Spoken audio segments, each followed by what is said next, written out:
Hello everyone, good morning. ఈరోజు నేను lunch బాక్స్లో అయితే కాకరకాయ కర్రీ చేసా. చాలా టేస్టీగా వచ్చింది, ఆసమ్ వచ్చింది.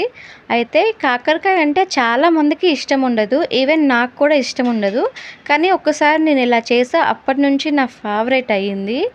ఏం లేదు, కాకరకాయని పైన పీల్ తీయొద్దు, పీల్ తీయకపోతేనే చాలా హెల్తీ బాడీకి. సో పీల్ తీయకుండా మధ్యలో ఉండే పిక్కల్ని తీసేయండి. పిక్కలు నోట్లో కదులుతుంటే చిరాకు అనిపిస్తుంది కదా.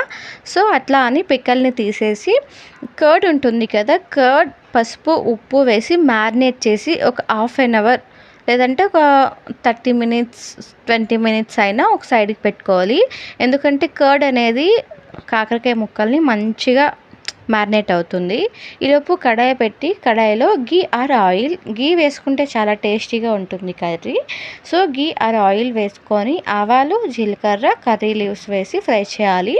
ఫ్రై చేశాక మనం మ్యారినేట్ చేసి పెట్టుకున్న కాకరకాయ ముక్కల్ని వేసి ఒక హాఫ్ అన్ అవర్ ఫ్రై చేసి తర్వాత మసాలా కారం లేదంటే నార్మల్గా కారం వేసుకొని ఫ్రై చేయాలి.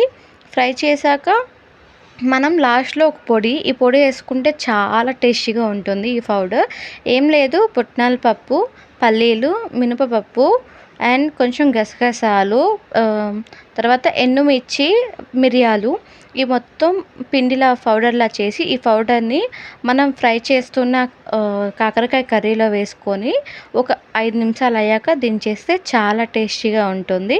Please subscribe.